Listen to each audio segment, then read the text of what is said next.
Hello, my name is Donald Shebib, and I'm the director of Goin Down the Road.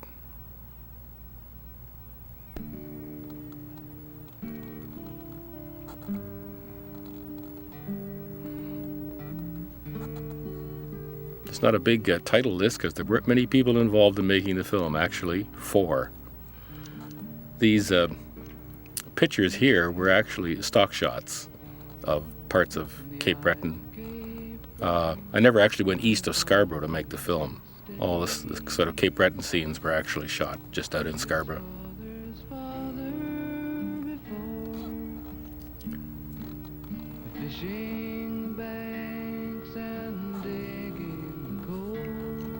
There's a scene with a lady and Paul Bradley getting into his car. That was shot out in Scarborough. Actually, the painting on the car which I bought for $100, was done by Cayle Ballard.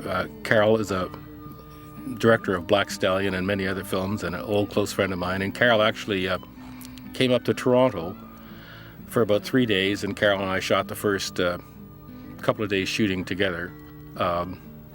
All the traveling stuff Cayle and I shot. Cayle shot most of it. I shot a bit of it. And Cayle painted the flames on the car. It was Cayle was a graphic designer and a tremendously talented person, and dear friend. So we painted this car in a street in Yorkville, when Yorkville wasn't quite so chic as it was now. That was just some poor dear old lady I gave $20 to help to shoot this scene. This was up on Don Mills Road, or Woodbine Avenue, which is now up north of Steeles or so. And this was shot out in Scarborough by the U of T campus. There was a scene after this, which I shot between Paul and Doug, Pete and Joey, which was down at the docks, which I shot down at the Toronto, which was actually just before this plane shot here. And it was a scene with them talking about what they were going to do when they went to Toronto.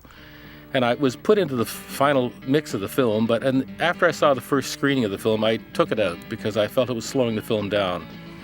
Because actually this is rather a clumsy piece of editing here. Normally you wouldn't make that opening sequence and go right into this kind of musical sequence like this. There was a dialogue sequence there of about 2 minutes long. And I'm not so sure it was the right idea in a way, but I just wanted to get the film moving. I'm a believer in the old Harry Cohn adage. If the film's about Goldilocks and the 3 bears, bring on the 3 fucking bears. So I like to get into it, and this was a way of getting into it. But it's always bothered me. I always cringe when I see it. And there's the wonderful flame job that Cayle Ballard did. And all these scenes were shot by Cayle. And the first shot of the sequence was the lines of the road whizzing by, which was an old technique that Cayle and I used on a film we did many years ago, a surfing film I did, which is to turn the camera upside down and hold it out at the back end of the car and drive away, and then of course you reverse the film and it looks like it's going forward. Of course you can do that now with video, but in those days you couldn't do that. And this film was shot on reversal film, which doesn't mean anything to anybody, but wasn't negative, so it was very difficult quality-wise, but that's all we had in those days. All these scenes were shot by Cayle.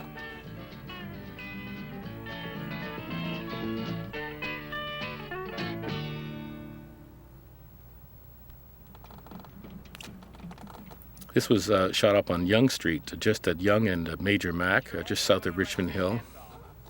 A lot of this dialogue was added in later. The crew was only 3 people, myself, Richard Leiterman, the cameraman, Jim McCarthy, the sound man, and a fellow named Ted McGee, who was sort of just a guy who was in Chinese studies at the University of Toronto, and he wanted to get into film, and in those days nobody was into that, but so I just hired him for $100 a week. And a lady named Sandra Gathercole, who sort of ran what was so-called an office or production facility that was hardly what you would call that. And so that was it. And in a way, this is one of the first, I don't know if I say the word correctly, dog-me films, because it was just shot with a 3-man crew, and away we went. But I didn't use that technique. I mean, I used music and standard film techniques to put it together, but it certainly was one of the examples of that kind of filmmaking. And this was 1969, so it's quite a long time ago. Well, anyone who knows Toronto, that's a pretty scary sight now.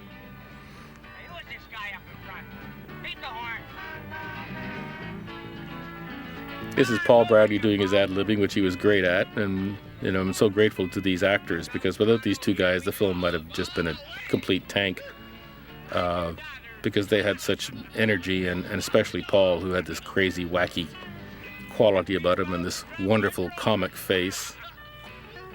And looks pretty dead in there, Pete. Can she cook?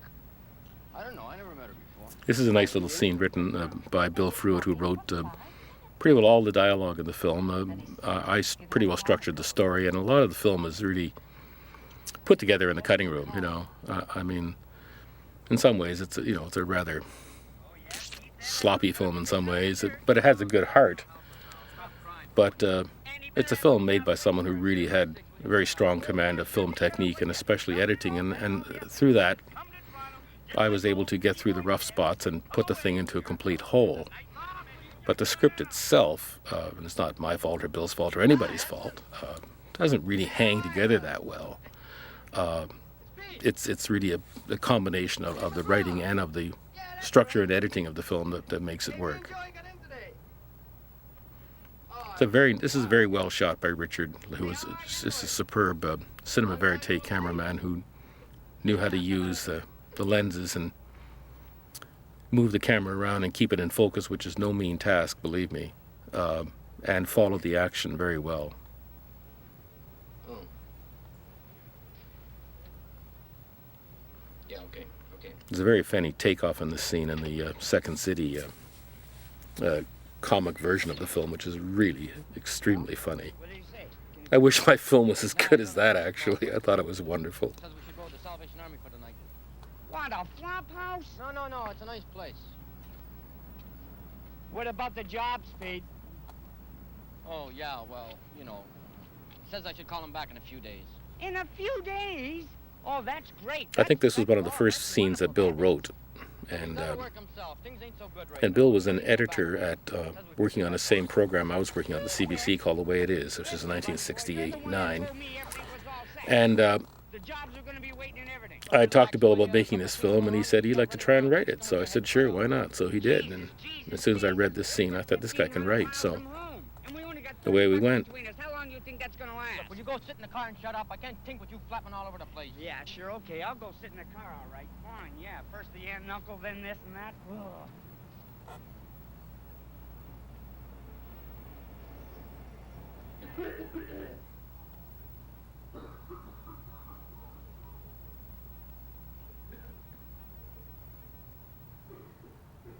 Again, these scenes were all shot without anybody's permission, without any kind of... There was no office to work from. There was no, film office in Toronto. There was no...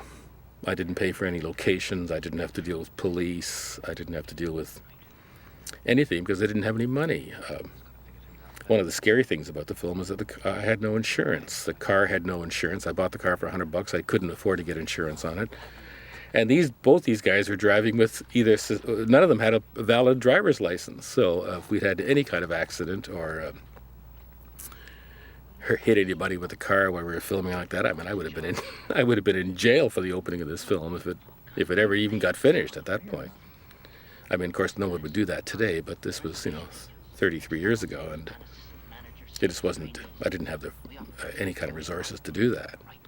Looking back on it, I said, man, this was pretty guerrilla filmmaking, I'll tell you.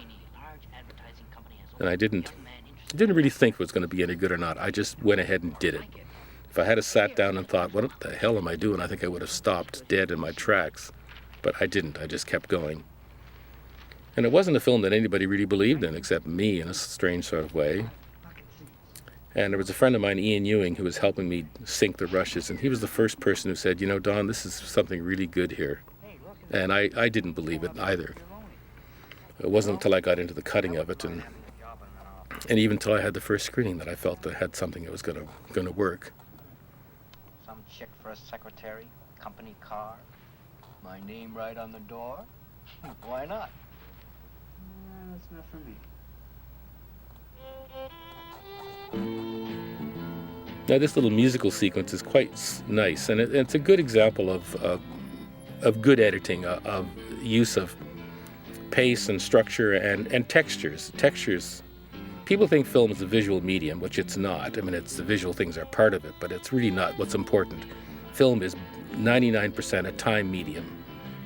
Film and music, which are the two arts most similar, are the only arts that use time and either compress it or stretch it. And it's structure. Time structure is what makes films good. And the visual things are just a sidetrack to it.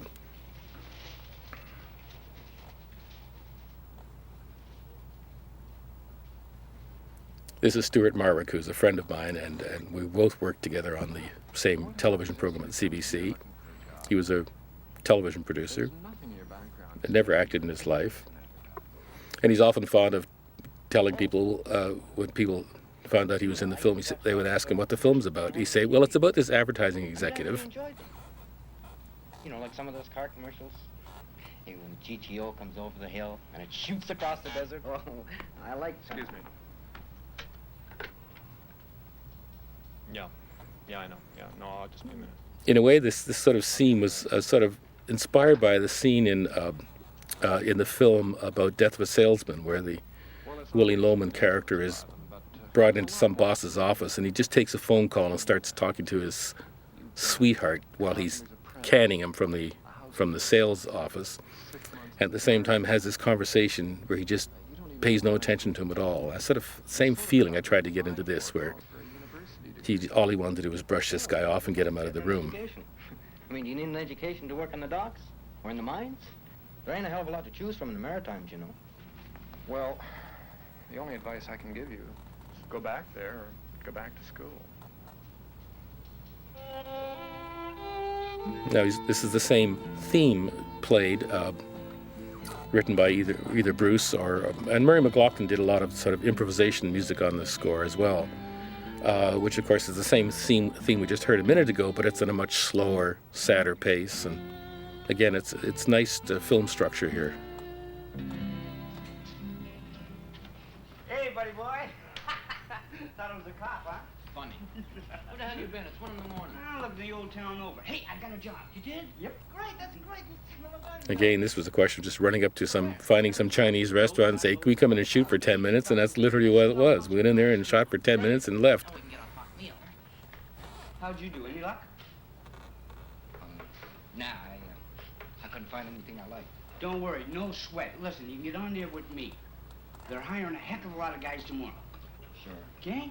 For now, I guess it'll be okay.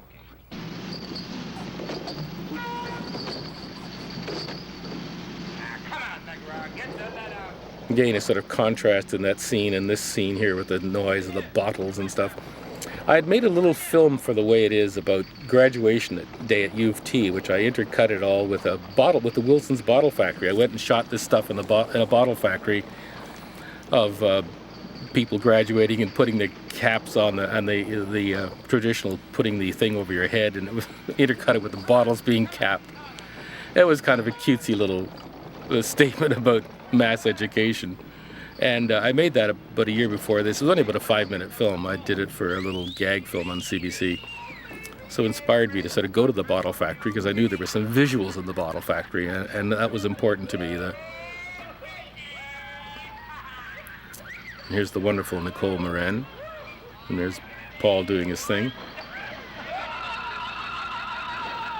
Hey, Ted.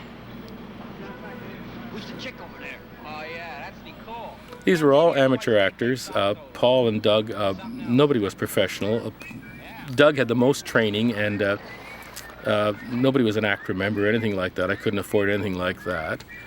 And I was so lucky to get these two guys and everybody else. Doug had trained in New York and was a very dedicated actor. Paul was just a basic kid from Cabbagetown who was a carny person who'd done all his life hustling and probably still is someplace. And a dear, sweet guy, you know. That night out up here? I'll tell you, that was something. That was good.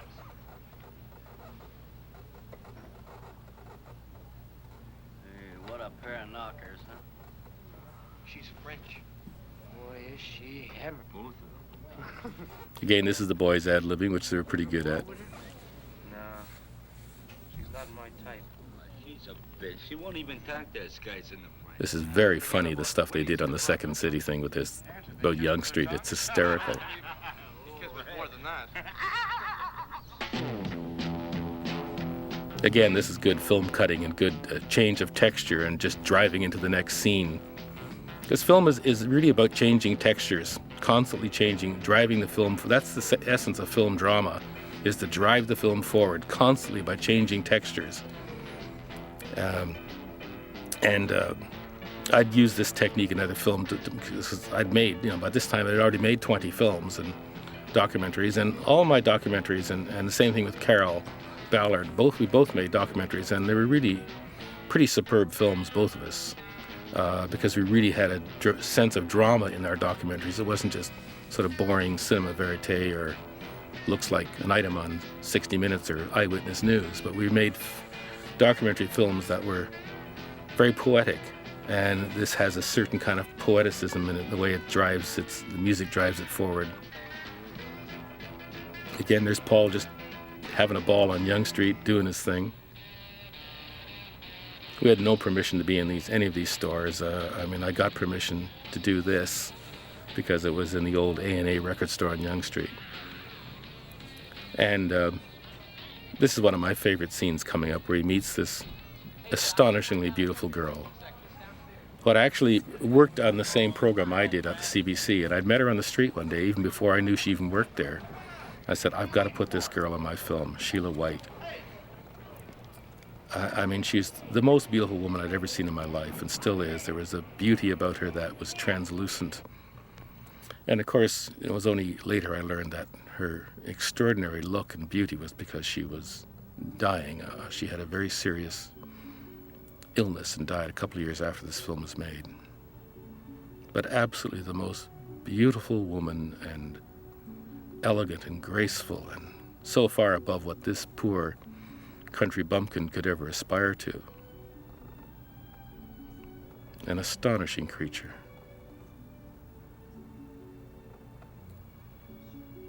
Everyone fell in love with her just on first look at her.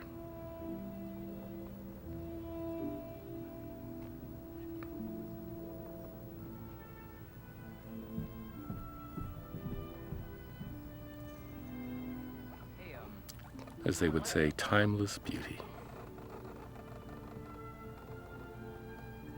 Come here alone? I'd always been a big Satie fan since even 10, 15 years before this. It was just about the period when Satie was becoming popular. At that point, in 1969, very few people had ever heard of him. I'm referring to the music here of Eric Satie.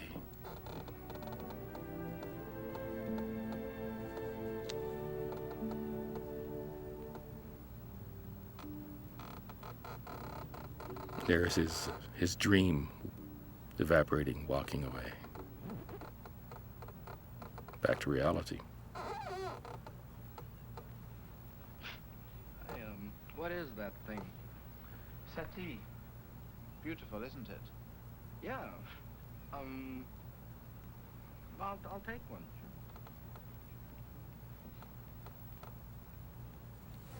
Hey, Pete, come on, we get out. Let's get out of here. Okay, what's the hurry? All this was shot on basically one night, maybe 2 nights, but I think it was all done on one night, which was on Yonge Street, and just run, grab, shoot, on to the next scene. Yeah, it was half price, so I thought, what the hell? Should have waited, man. Don would have picked you up one for nothing.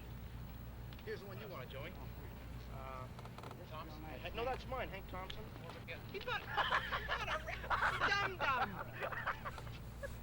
Hey, come on, let's go. Let's get a beer, eh? Let me propose a toast. Gentlemen, let me propose a toast. To the women, gentlemen, to the women. To the women on Yonge Street.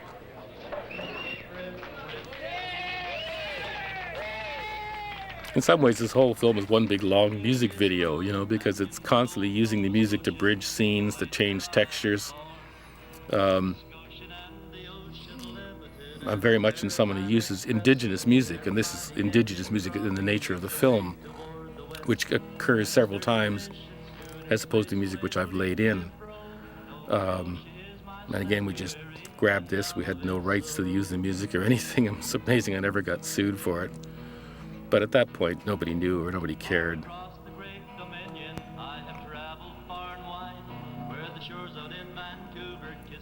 But this wasn't an amateur film in the sense that, I mean, all the actors were paid. They weren't paid a lot of money, but they were paid, and the crew was paid.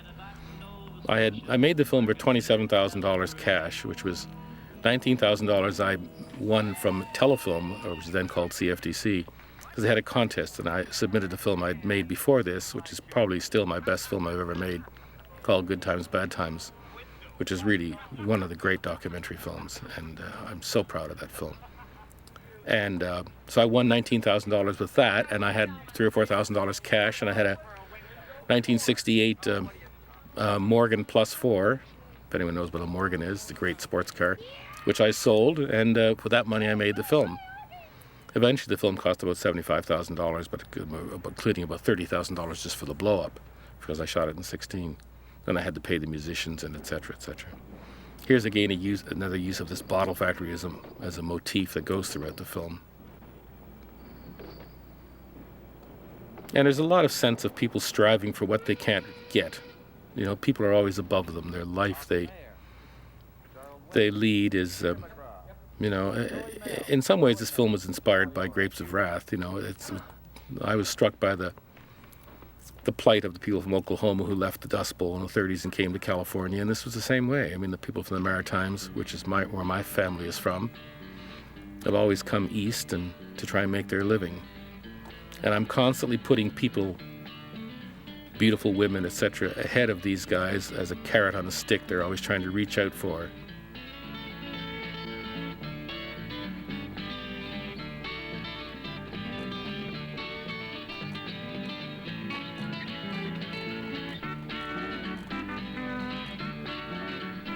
Carl was a bit,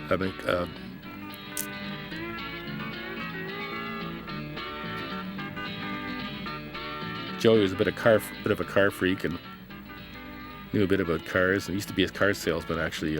Paul had been. This was a place on a rooming house that I rented for a couple of weeks while we shot there, and this was a terrible place.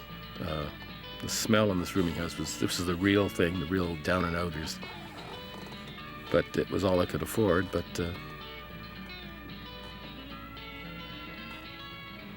again, these are guys working there, just doing their regular job, and they would just agree to just be there and shoot the film.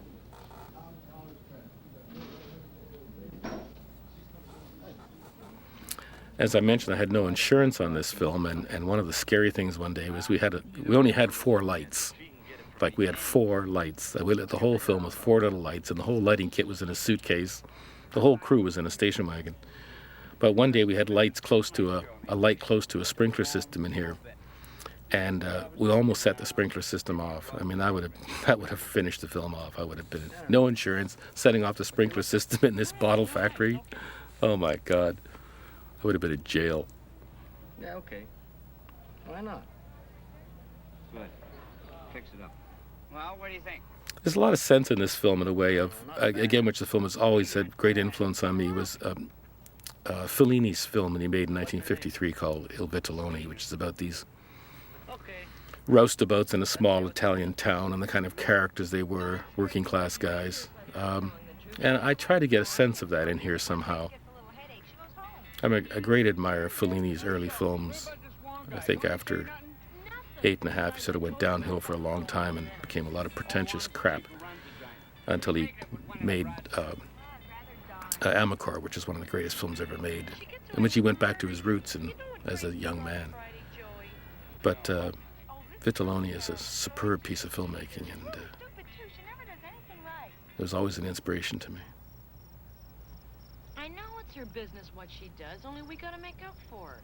Well, no, that ain't fair. This is Jayne Eastwood, who went on to a long and successful career in Canadian television, The Second City, and she was a very funny comic actress. And I'm sure people have seen her on millions of television shows and commercials, etc. Of the actors, she's the one that made the biggest, most successful career.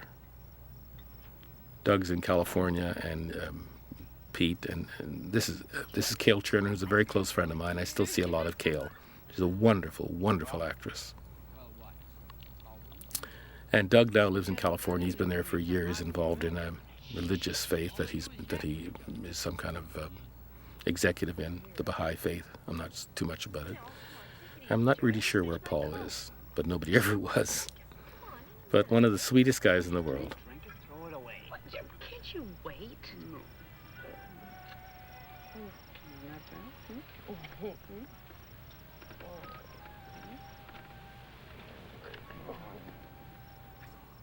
Just always got a big laugh in the theater when this top to the convertible came down, you know.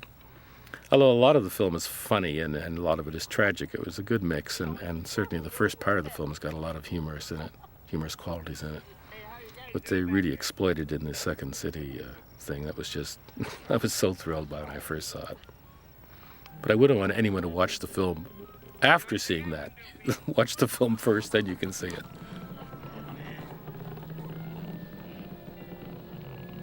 It's always got a big laugh when the hood came down. Again, this is another musical sequence. I mean, it's a bit of padding throughout here because that was the only way I could structure the film to make it work. But it does work on its way. Again, here they are through Rosedale, looking at places, things they can never achieve.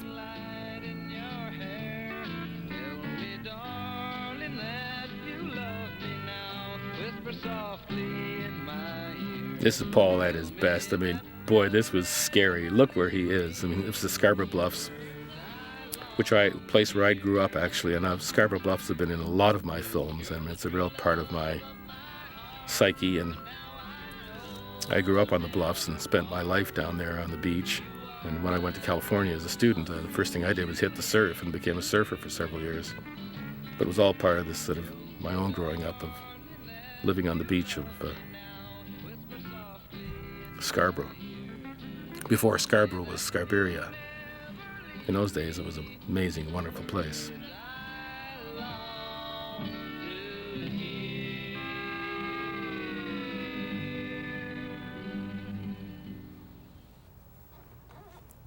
I think this was the first dialogue scene we actually shot after this opening stuff that I did with Cayle for about 3 days. And this was our first day of shooting in this rooming house.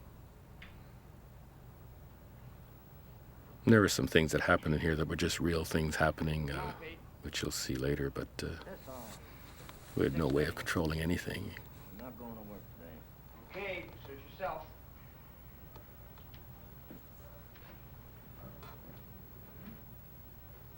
Gee, bugs everything. Hey, Pete, you can't take no day off. We only been there a month. You think they're not gonna know something's up? I don't give a damn. Can't go horsing around with broads half the night and then drag my butt out of bed a couple hours later. All that dumb Selena does is talk. Last night she told me about her mother, her brother's hernia operation, and Christ knows what. I thought you were really getting to like her. Yeah. What I need is someone like that, Nicole. Oh, if I only had that dame here in bed. Come on, you crazy bugger. Get up. Something inside of me says, you don't feel like piling boxes today, Peter. And I agree. So you'll convey my regrets to dear old Frenchie and tell him... Yeah, and tell him what? Well, tell him to kiss my ass. I don't care what you tell him. Okay.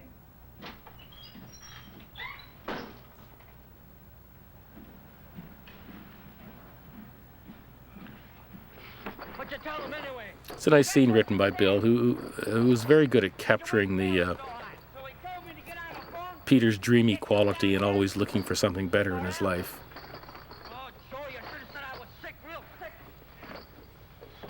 This is Pete Langelier, who was an old friend of mine. Peter and I had played football at the University of Toronto together. He had done a lot of commercials and stuff at that time, and he was a big moose, Pete. Defensive lineman. Hey, McGrath, get back to work. Don't bother those guys on the trucks. You're not smart enough to drive them anyway. Again, that little cut there, the bottles, again, boom, a little sort of editing sort of thing that just got them going. And this is another scene that Bill wrote that was actually shot a couple of months after I shot the film. I went back and did a little bit of reshooting after I'd edited it, and I asked Bill I said I needed a scene like this, and Bill wrote this really quite wonderful scene. Again, which shows Peter trying to do something with his life, trying to make his mark someplace, trying to be somebody as opposed to just a cog in a machine or, again, another bottle in the assembly line. Stuck it out there for a couple of years, we could make the same kind of money. No way I'm going to be around there a couple of years. That job don't amount to nothing better than we had back home. Yeah, well, I never made no $80 a week back home, and neither did you. Besides, I've had a lot worse jobs. Remember that job I had tarring roofs? Oh, Jesus, that was a rotten job. I used to break out in a rash all over. Oh. Okay, listen to this. I figured it out. You listening? Yeah, I'm listening. Again, this is some wonderful Takes 3 seconds to stack. playing and by Paul, who makes the scene work, as it's his inability to understand what Pete's talking about, and Doug McGrath's way of trying to explain to him that he wants to be somebody. 9,600 cases every day. So, in the 2 months we've been working there, we've stacked, now get this, 304,000 cases each. That's over 250,000. What about? This always got a tremendous laugh. For what? That's what I want to know. For what? What do you mean, for what? All right, tell me something. Could you go and see those cases right now if you wanted to? Of course not. All right, well, that's what I'm talking about. Every day's the same thing. The same bottles go in the same machines. They go in the same cases. Huh? I know, but, what are you talking about? Well, can't you see there ain't nothing happening? That everything keeps going around in the same stupid circle, doing the same stupid thing over and over, and there ain't nothing happening? Huh? You can see what you've done. There ain't nothing there. Don't you understand that? What am I supposed to see? A job's a job. Work's work. Look, I'll show you, okay? Forget it, Peter. This is all a preamble to Peter making his first real step, adventuresome step, and it was, of course, embodied in his attempting to go out with the sort of beautiful French goddess who worked in the plant. Pete, you'll never change. You'll never change. So there's a nice progression between These big ideas. the scene where he says, I'm not working there anymore, to this scene, Okay. So they ain't the greatest jobs in the world. But I don't to the see scene that why follows, and work then the against anything else. time when he then starts making approaches Don't to care, it was your idea. his dream girl, Everything was gonna be great. Everything was gonna be fine. who's not quite the same dream girl he met in the record store, but that's the only thing that's available to him. Every job we get, you're not satisfied with it. I don't care what's wrong with the job. It's a very standard story. It's basically Country Mouse, City Mouse. It's a story that was told many times. I mean, another film that had a great influence on me was I was there. Peter McGrath. Il Posto by, God, I forgot his name, the Italian director Peter McGrath was there. who did Les Fiances, but a young country boy from Italy, southern Italy, goes to Rome. And so it's a pretty common story of people from one part of a country that go to a more sophisticated part of the country, from the provinces to the big city. And I think it has a universal appeal in that, because everybody, again, here's Peter trying to make a step up. This is a big step again, from being just a guy who lifts the boxes to a guy who actually runs machinery. Somebody trying to better himself.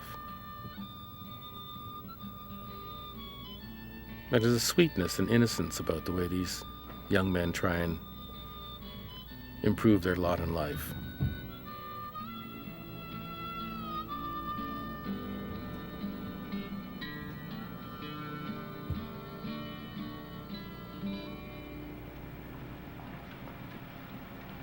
Do you know where is Monsieur Laroche? Who? Monsieur Laroche. Oh, yeah, Frenchie. I think he's down at the other end there. Thank you. 30 years later, Nicole looks exactly the same, believe it or not.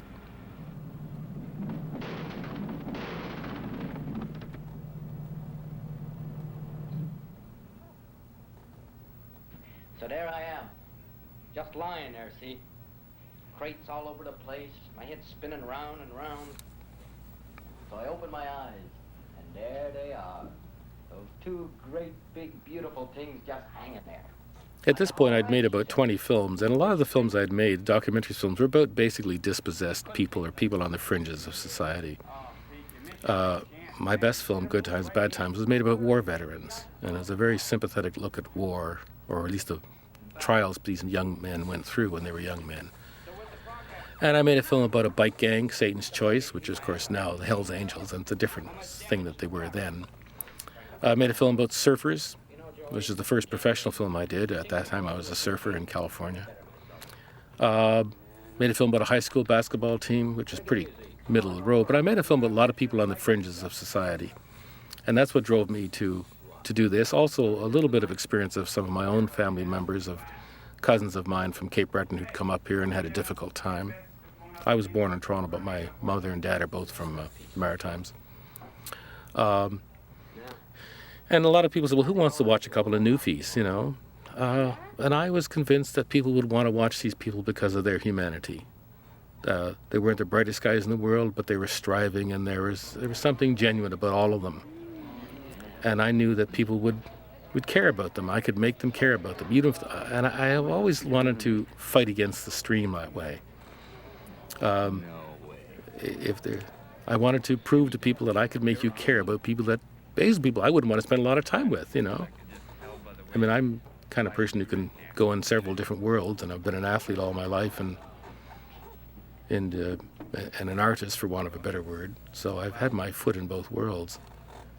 And I made it work. I made people like people that they wouldn't really want to spend the time of day with.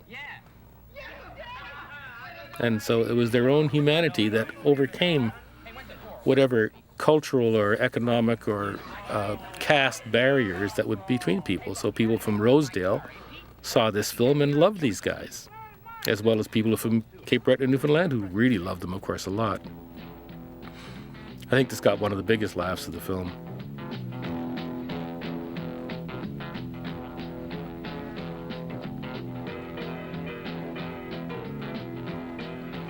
But the biggest laugh was this shot of the boys following him in a car. It's actually based on a somewhat personal experience I had of myself being followed by several guys who'd follow me on a sort of thing with a girl I had one time.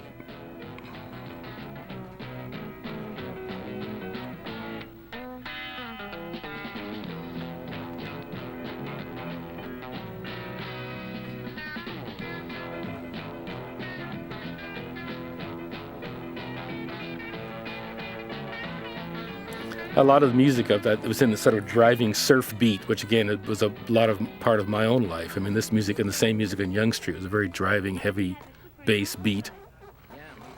And actually in the film I did about 5 years previous to this, Satan's Choice, was a film about the bike gang in Toronto.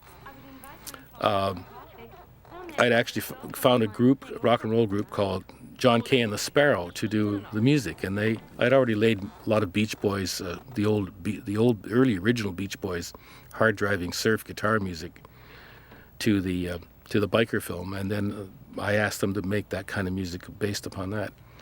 And so after the film, they wrote a song about bikers, and it became the most famous bike song in the world, which was Born to Be Wild, who then became Steppenwolf. But it was John Cayle who wrote that song, who was the lead singer of Steppenwolf. And on the day I did the recording, in the theater was the guy who did the narration for it, and was Alex Trebek. And this was 1965. So I had Alex Trebek and Steppenwolf in the studio at the same time. And from that recording session came the inspiration to write Born to Be Wild.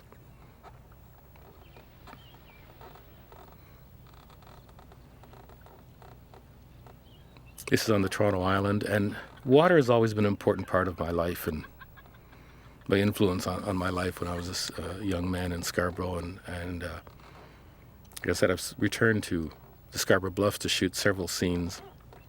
And I've always used water as subconsciously in a way, as a thing. Here's another scene of an unattainable beauty walking away.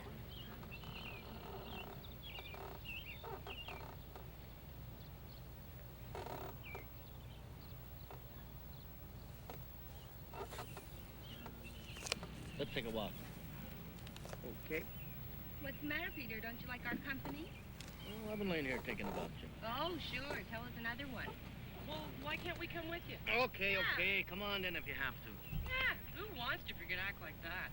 Oh, come on, let's go. Well, hey, listen, don't be too long, eh? Because we're gonna make some sandwiches. Yeah. Okay? Okay.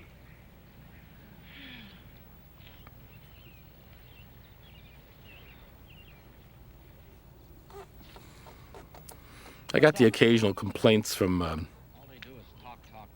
women's groups, and when this film was made, Time to know what each other's saying. because I mean the women were just what they are. They're waitresses, you know. They're not any better or less or worse or more than these guys are. But if the film's about these two guys, When we first came here, things were great. Good times together. I don't quite understand. The same way some people complain from the Maritimes, said, you know, we have doctors and lawyers here too. Of course you do, but that's not what the film's about. People have a tendency to want to think that the film should represent a broad spectrum of whatever their particular branch of society is, which is ludicrous. It's a film about a couple of, you know, ordinary working class Joes, and they're striving to make their life better. And the women were embodiment of that.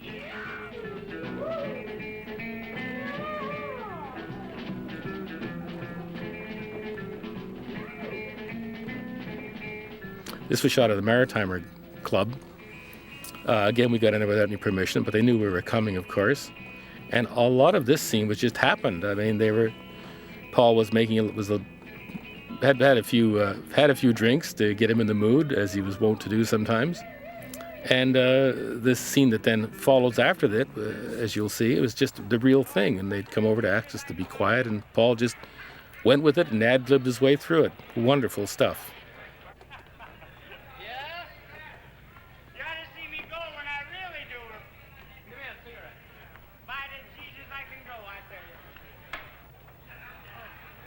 What for?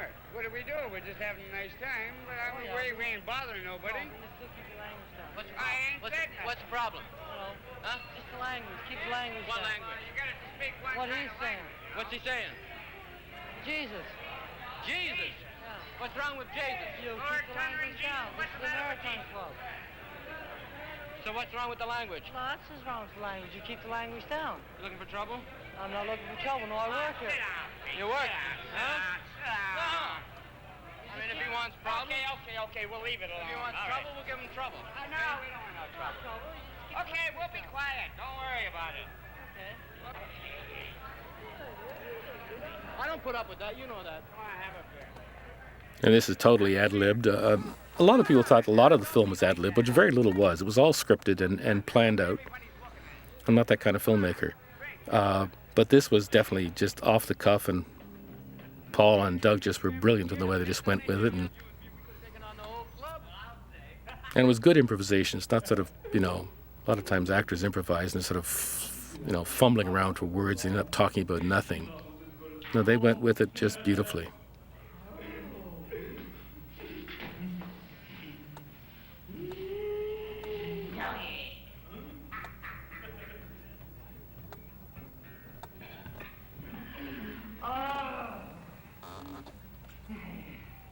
You know, I think I'll phone up Betts.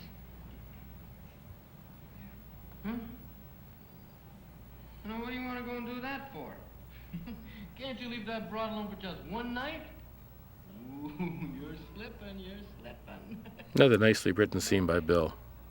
And again, nicely shot by Richard, who was such a master at catching the moment very real. I mean, Richard was, I guess, the original dog-me film cameraman. I don't know how you actually pronounce that word, but We've been meaning to talk to you about that. Me and Betts we're gonna get married. Oh, what the hell for? the interesting thing about the audience reaction to the picture, because a lot of the time we're laughing with them and in a way, not unkindly, at them. And then it all sort of turns around and changes, you know.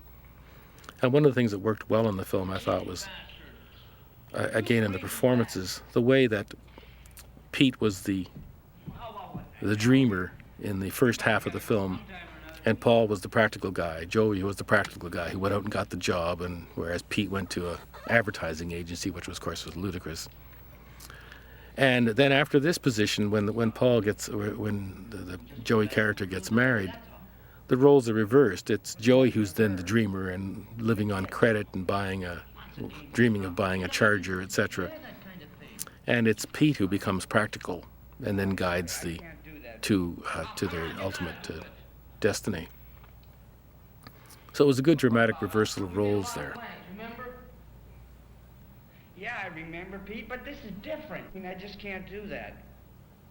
If that's the way you feel, maybe you should go on by yourself. Myself? Yeah, I mean, ain't no use of you messing up all your plans just because of me.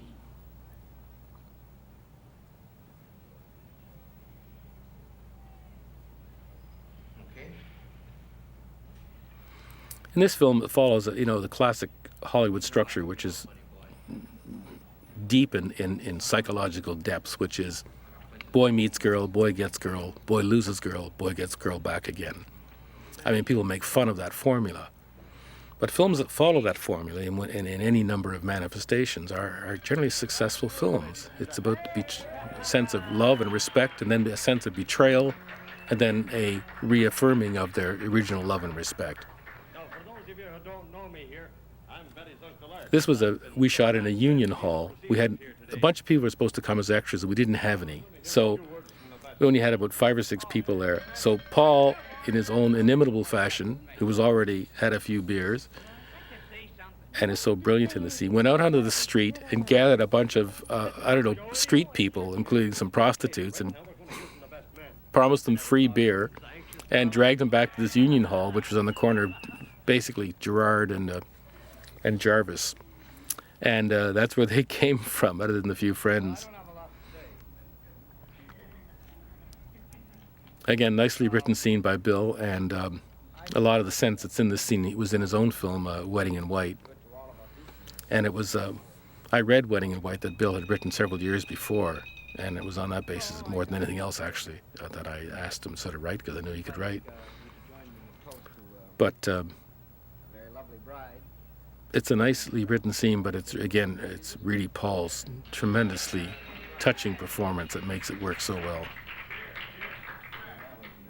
Okay, Joey, now you can say your bit. Oh, This was probably not unsimilar to Paul's actual real wedding. Come on, up you go. Come on, up you go. Come on, Bet, up you go. Come on, Bet. Isn't she a sweetheart? Well, it's like old Pete said. I haven't got a hell of a lot to say. But, well, I know what y'all been thinking. Well, let me tell you, I don't really care. You know, I've got to say this. Now, it's true that me and Bess is going to have us a little family. But that ain't the reason we're getting married. Because that's just the way we feel for each other. I mean, we would have made it anyway, huh, baby? And, well, that's just the way we feel for each other. And that's all. Thank you very much.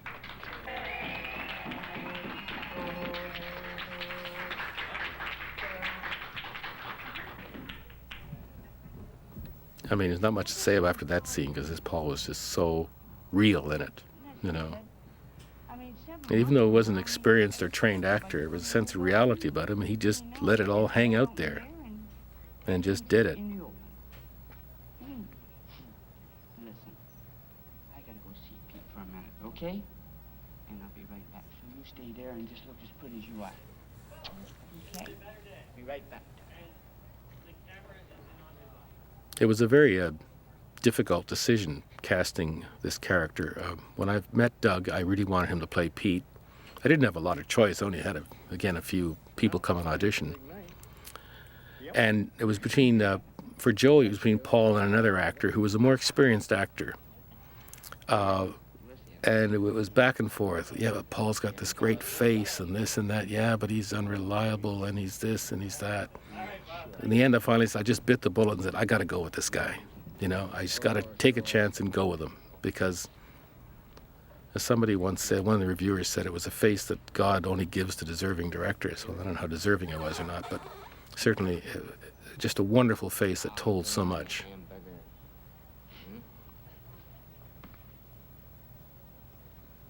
I mean, there's an old thing, you can't judge a book by its cover, but you can't judge a book by its cover, but a person's face is not the cover. Their face is the book. It's a visual representation of the book. And you can tell a lot from a person's face. Otherwise, Clint Eastwood wouldn't have had a career. It was a bitterly cold night. I had a little a little small camera, a Kodak DL70. I think it's the name. It was a camera from World War II. So a lot of the stuff I went out and shot on the spur of the moment by myself, without just grabbed a phone Paul up or dug up. Come on, I got to go shoot this. So we went out and shot this on a very bitterly cold night. The outside scenes. This was shot in the different scene. The shooting period was about 6 weeks, actually. Not necessarily every day, 4 or 5 days a week maybe, sometimes, and sometimes we didn't shoot for a little bit. But I had to try and compress it into a manageable shooting schedule, just because I had to pay the cameraman and the actors and everybody on a certain basis. And then there were a few other days I just did, a day here, a day there, and sometimes I just picked up the phone and said, listen, there's something fantastical going on, let's go out and shoot it.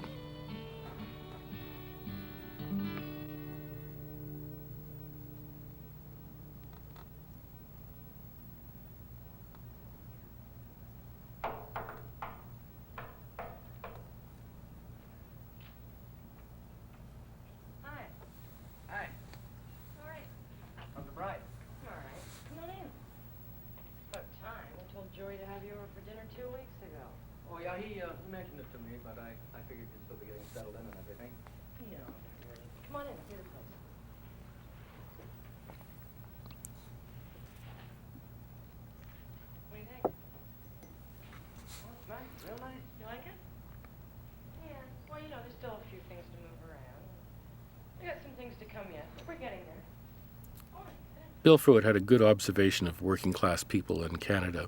And I was always aware that basically Canada is a working class country, as opposed to the United States, which is a middle class country.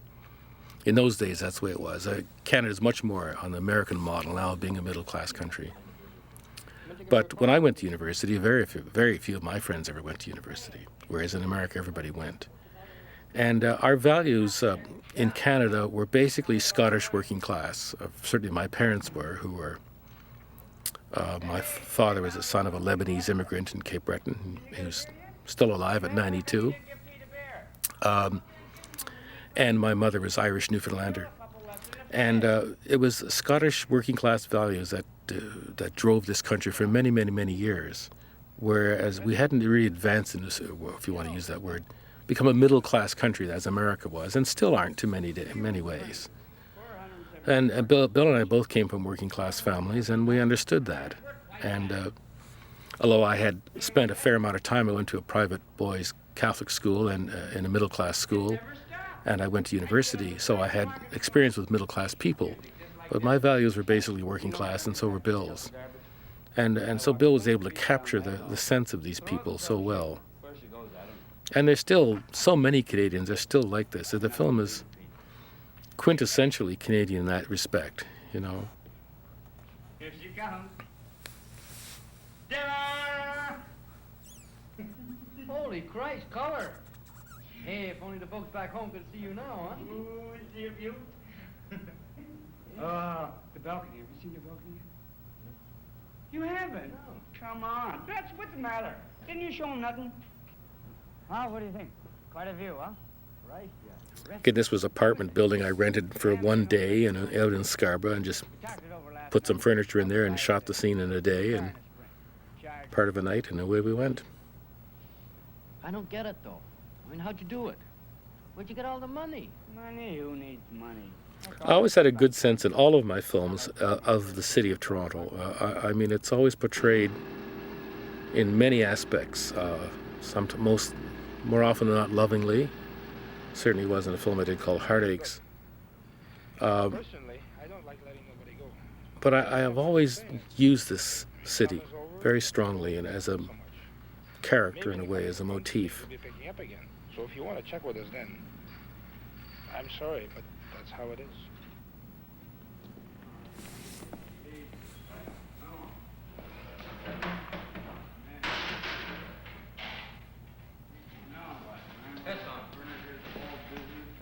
Come on. Oh, yeah, it's okay for you, but what about me? I got a wife and kid coming on. What am I going to tell Betty, Pete? You shouldn't have told him off. The hell with it. Come on. Oh, yeah, that's okay for you to say, but I got to face her, you know. Bastards. Oh, Joey, not your job. Well, now listen, we didn't get fired. I mean, they'll probably call us back in a couple weeks. Joey, we can't afford to have There's you off work. Joey, the eternal optimist, being totally unrealistic, and here's Pete now being no longer the dreamer, but being the realist. I have to, Joey, because I can't go on working much longer, you know. I mean it. He's wearing a sweater that I had when I played for a softball team years ago, Shebib Catering. What business could you guys go into? What kind of business? Hell, was lots. I was just looking here at this one here. Look. Plastic laminating, $12 an hour. Earn up to $100 a week selling shoes in your own neighborhood. I can do that, Joey. And you could help, hon. You could be a secretary. I better blow. No, wait. She'll be okay. Let's have a couple more beers. Here's Paul. A couple more beers was the answer to everything. I'll tell you what, Pete. First thing tomorrow morning, we'll get up and we'll go down and get us a couple of jobs. Eh? Sure, I'm easy. Maybe you can find us another one like you did before. I got us that one pretty quick, didn't I? Eh? Of course, it wasn't too good, but I still got them fast enough. Again, here's another sort of hard driving cut to a contrast to what they're talking about, and again, sound and noise, and film is about, again, contrasting textures. It's very much a yin and yang, and that's what makes film work best. Hey, Pete boy!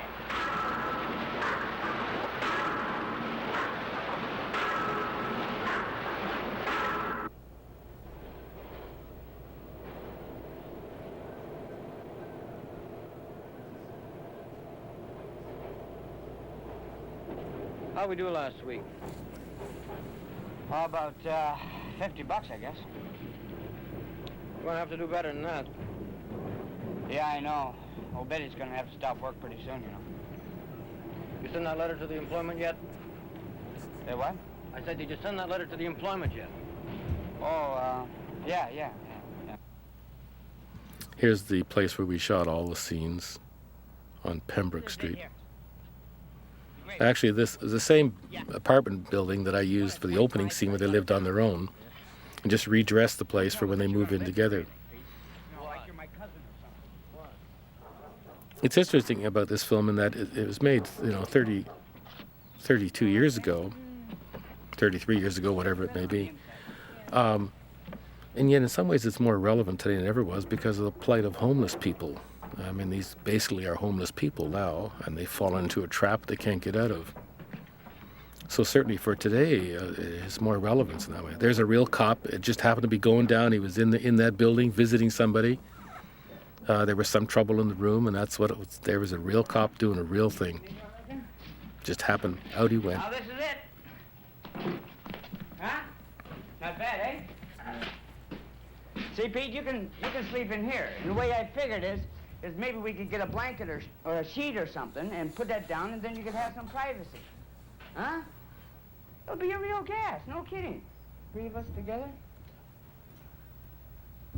Sure, I don't need much room. Just clean the place up a bit, it'll be fine. Right, and look at all the money that we're gonna save, huh? Bets? Oh, what's the matter, honey? Now listen. This isn't gonna be for very long. I know this isn't much, all it's just gonna have to do right now until we get on our feet. I mean, hell, we were gonna move anyway into that nice apartment next year. With a swimming pool and everything. You remember all that, babe? Huh? Stinks in Boy, did it ever. I'll never forget the smell of that place. It's embedded in my memory. And the poor people who had to live there.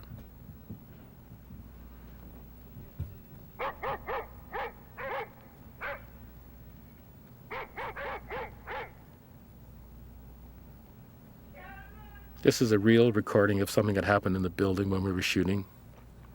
I just let the sound guy record it. Some poor woman having trouble with some terrible man who was somewhere in the building. I mean, one doesn't want to really think of what this poor woman was suffering from. Or, I mean, you know, both of them are alcoholics, obviously. But they certainly get a sense of their first night in this place. Some guy had locked her out.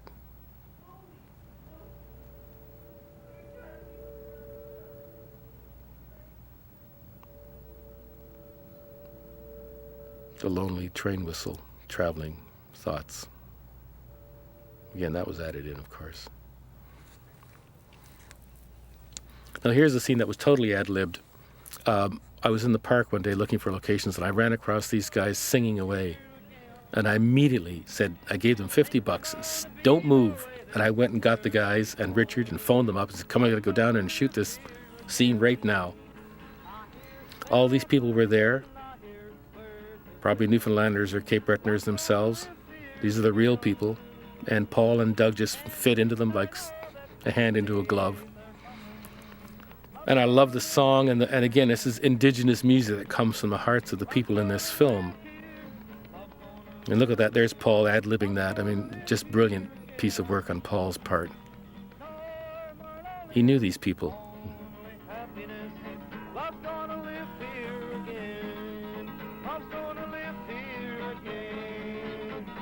Oh, yeah. Oh, yes, I certainly did like that one. Yeah, I'm gonna get some of that wine. Hey, yeah, good idea. And here's a wonderful, touching song this guy sings. Again, I never had the rights to it, but a country song.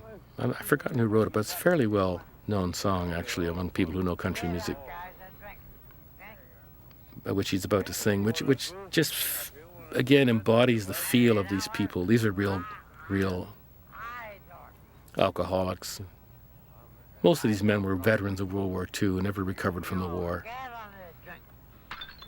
Oh, no.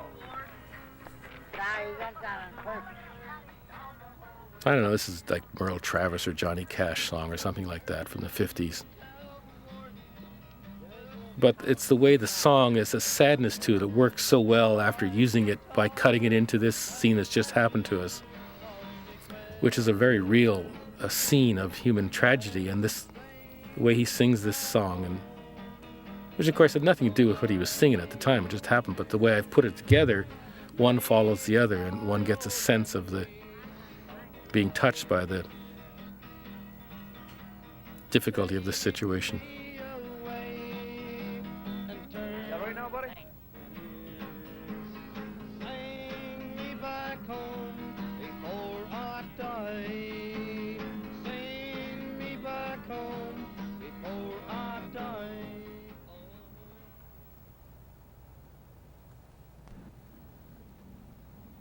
Again, these are scenes that I shot myself on a very foggy day. I grabbed Paul and Doug and said, listen, there's a tremendous fog out. I want to shoot this little scene. Again, this is music that was recorded and ad-libbed by Bruce Coburn and in some ways maybe perhaps Murray. I've forgotten who did what. Although most of the basic music was written by Bruce. Murray did do some wonderful ad-libbing, improvisation. And this was based upon another Satie piece, which I sort of used as a motif. Again, we're looking at boats and planes and ships and trains and travel and getting away. There's always the motif of reaching out, of going farther east or west or south or north or somewhere else.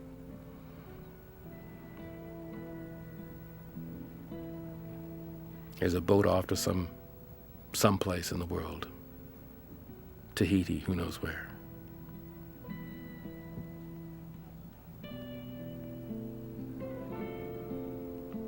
A lot of these scenes were shot when I was editing the picture together, about a month or so after I finished the main body of the shooting. Just grabbed my little camera with my 100-foot loads and went out.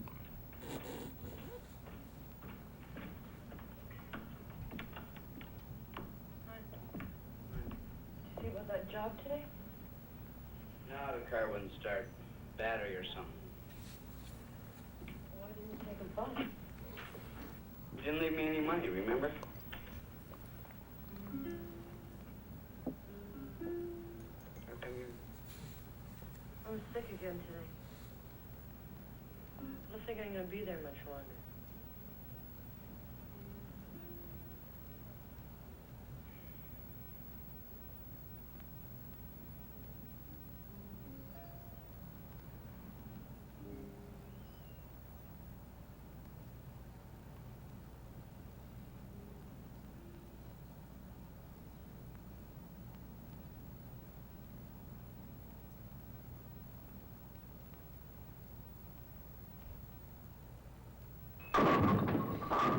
Again, hard cutting, sound and texture changes.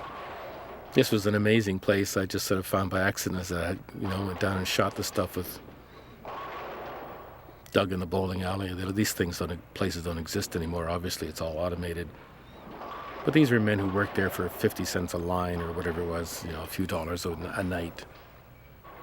Mostly, alcoholics who were working for money to... Again, these are all old veterans. Many of the men who fought in World War II, they're all in their 70s now and 60s, 50s. They'd be in their 50s and 60s now, who never recovered when they came back from the war. I always had a great soft spot for old soldiers.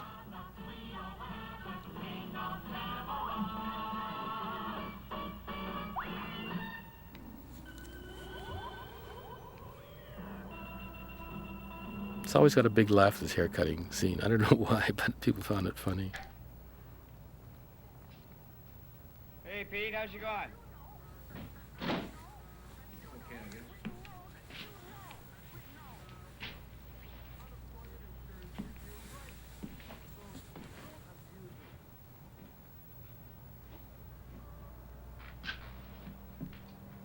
This all we got here? Yeah, she's getting pretty low.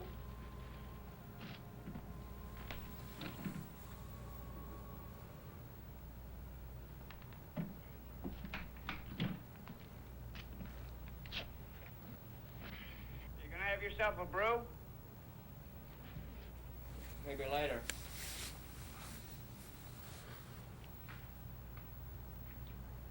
Hey, Pete? You got any money? Couple of bucks. Because we haven't got anything to eat, I gave you $3 yesterday. Yeah, I know, but you can't do much with $3. Certainly seems rather silly today in today's prices, but...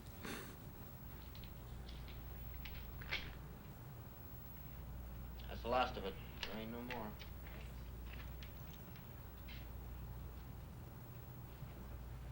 How about you, Joey? You have any luck?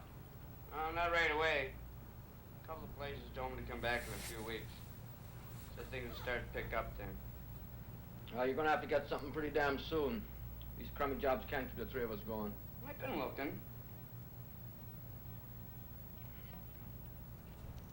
This is a scene here where he plays a reprise of this record he bought. Probably hasn't played it since then. Said we ain't been working long. Again, it's another something he can't achieve, this kind of music which touched a nerve in this young man who'd never heard classical music of any kind before, and who wouldn't be affected by this incredible piece of music written by Satie when he was 22.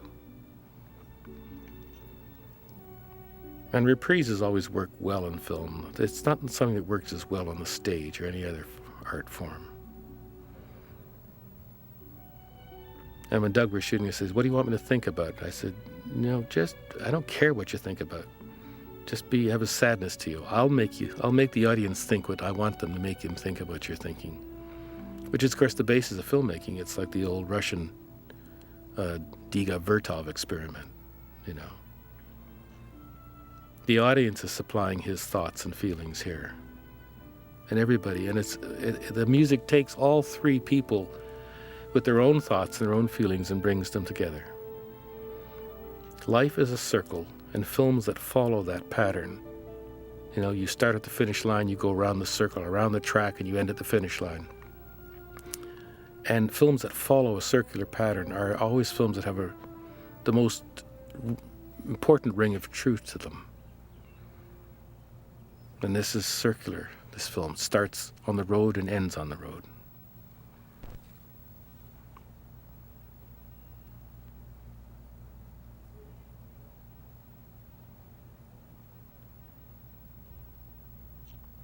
Again, we're into probably another little editing thing here where, again, it just stretched the film out.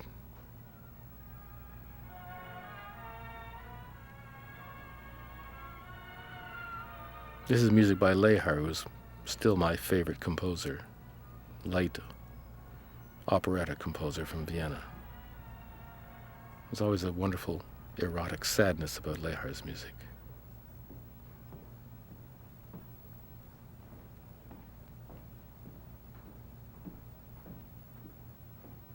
This kind of shot always works, that disappearing lines of convergence. Can't you knock? There were some very funny aspects to shooting this scene, which I really can't go into here, I guess. And it was really quite hysterical. Paul was supposed to pull his pants up, and his shorts got caught in his legs, and he couldn't get them over his legs. I think the whole crew the whole crew's only 3 people, but we just went hysterical for about half an hour. You want to tear off a little piece, let me know, and I'll take a walk, okay? Jesus Christ, Peter, who the hell do you think you are? I'm the other guy who lives here, remember? The one who works? What's that supposed to mean? Just what I said. You know, you haven't brought any money in here in the last 3 weeks since we left the car wash, so don't you give me a lot of crap about walking in here. You know, well, anytime you don't like it, you can leave, you know. Oh. Yeah. And what are you going to live on? You going to eat that fancy color TV set? You two are a real laugh. $500 TV and not a pot to piss in. Listen, I've been looking for work. Sure you have. All you do anymore is sit in that chair, drink beer, and watch TV. That's a goddamn lie, and you know it. Is it? Well, what have you done? The film bogs down here a bit. I think it's a bit repetitive in a way, but you know, it's not terrible, but it's just needed another dramatic element happening here. But again, I get through it, I think, by some, again, video editing techniques and structure that keeps it alive.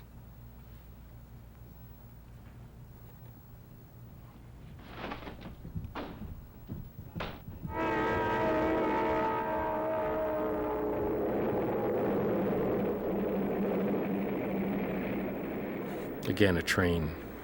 He goes to the tracks, and I shot more of this scene, but we had a problem with the film. We couldn't use the whole scene. There was a technical problem with the film and it didn't work. So I couldn't use the whole scene as much as I wanted to.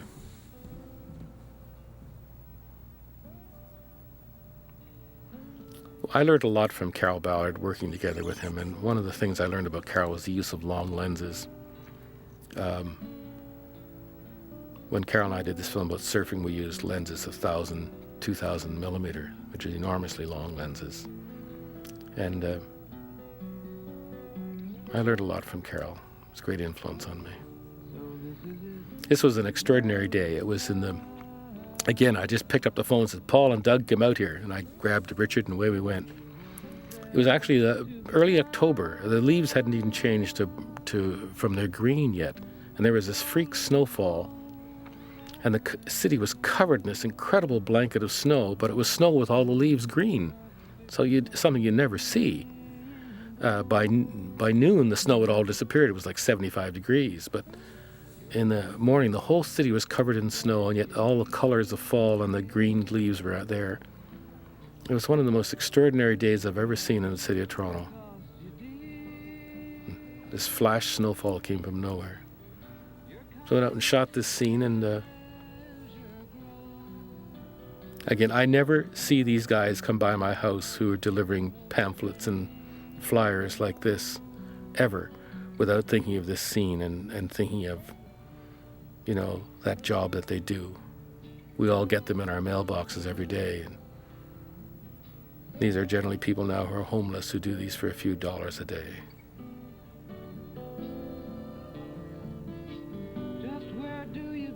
Very nice song written by Bruce.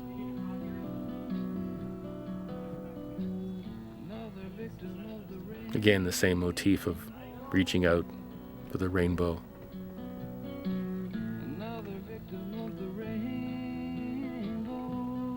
All the snow was gone within the hour.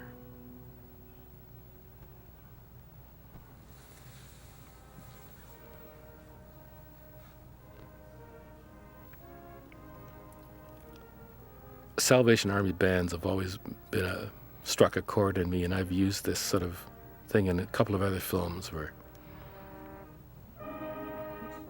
there's a scene in my very first film like this, which is a documentary film about religious evangelists. It was my master's thesis, actually, called Revival. But there's something so pure and wonderful about the Salvation Army band played in the canyons of a big city. There's a sound you just can't get anywhere else that reverberates off the building. And of course, now we're getting into a sense of Christmas.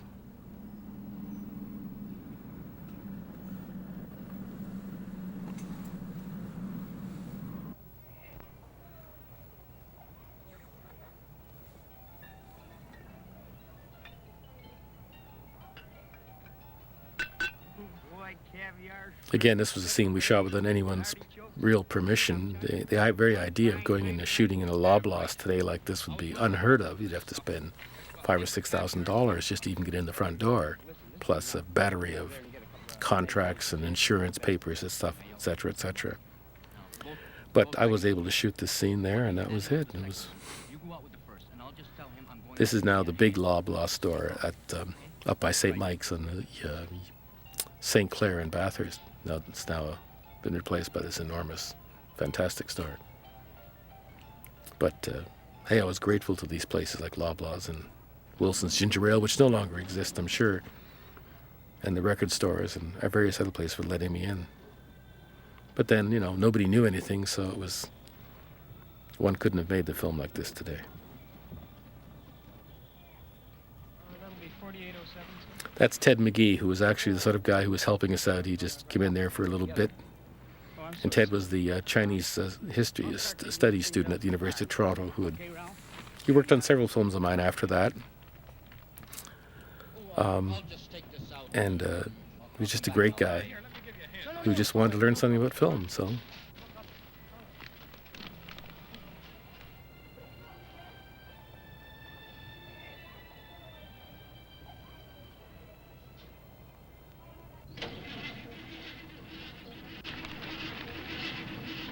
Believe me, there were days when this car simply wouldn't start, and it was we had to shoot scenes with the car and it wouldn't go, so it was for real. But this was, of course. Hey, you guys gonna pay for this or what? Yeah, I'll be there in a minute, okay? Hey, come back here! Hey! Hey, come back here! What are you doing to it? Get out of here, you clown trying to pull a fast one on me! Joey! Hey! Alarm up!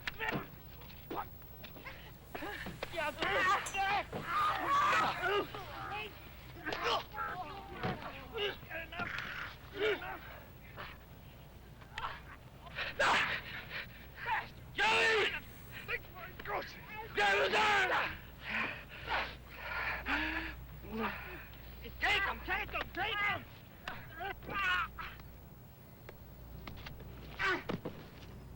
I always liked this fight because it was real. It was, you know, most film fights, of course, are ludicrous. I mean, if anybody hit with a punch the way they do it, most film fights would be dead. These are just people who just throw punches around and miss half the time, and it's very sloppy and amateurish and not quite the sort of choreographed dance that most film fights are. And I think it had a better sense of reality to it because of that.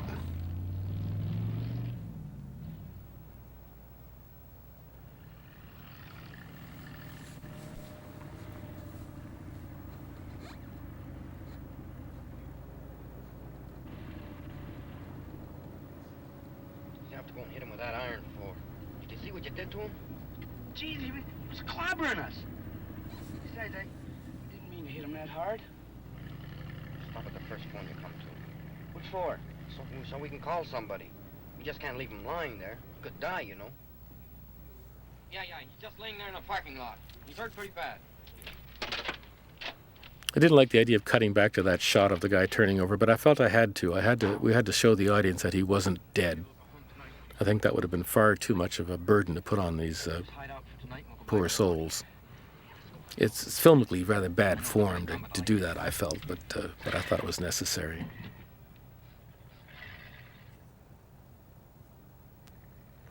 Again, we're back at the water. This, of course, is now an enormous boat dock and park and all thing that is at the foot of Leslie Street in Toronto. And this was just outside. And from there you could see across to the city skyline, that's the shot.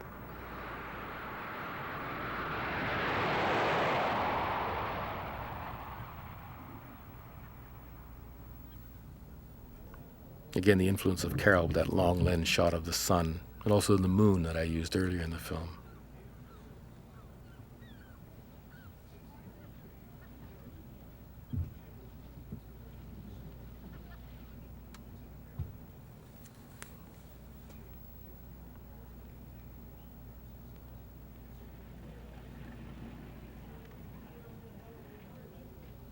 Hey, that's my stuff out there. What the hell's going on? Take it easy.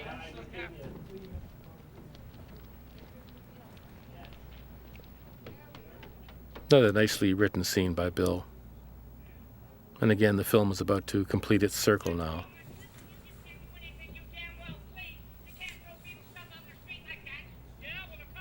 That's me playing the landlord on the voiceover. I never appear in my own films. I'm not interested in doing that. It was Hitchcock's little touch, and let him have it. Why would I want to interfere with that? But I spent a lot of time being voiceover parts of my film just to get to somebody to do it. And of course, most films are looped after they're shot. This was not.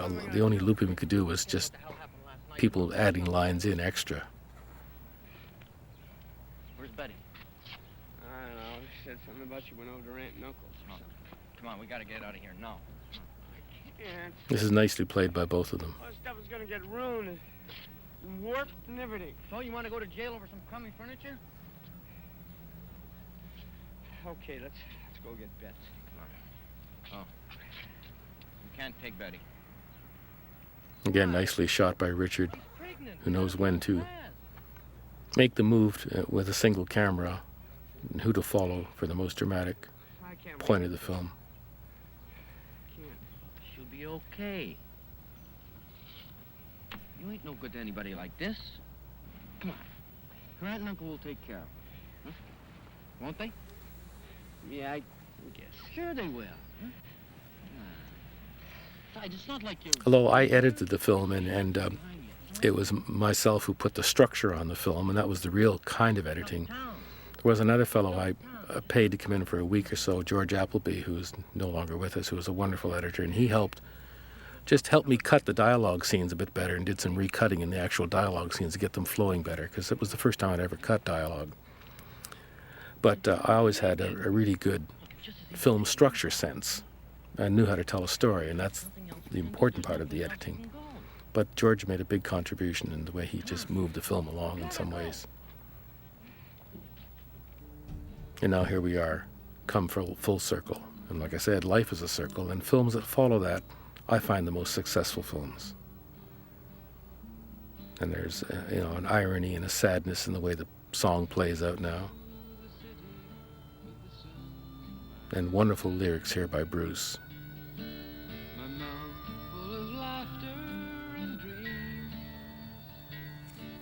but all that I found was concrete and dust, and hard times sold in vending machines. So I'm going down the road, boys, seeking what I'm owed, boys, and I know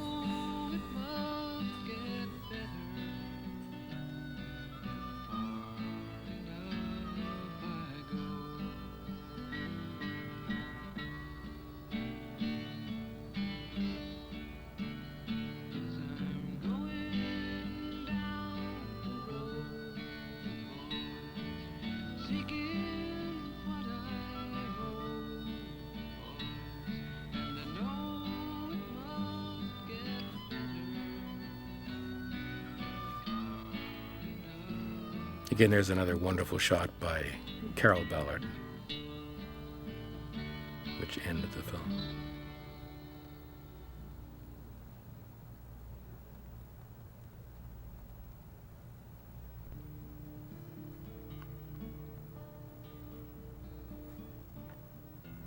Well, I was very lucky to have such a wonderful cast. And all the other guys, the boys at the plant, were just great in the way they jumped in, and everybody. Fred Zimmerman was wonderful as the uncle.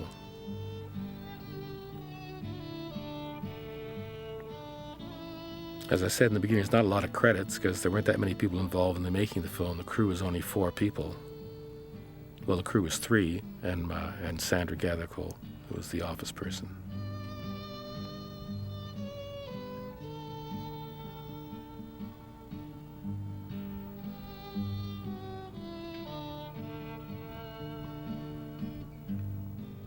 The rest of the people in the credits are, of course, people in post-production at the lab and the sound mixing and stuff.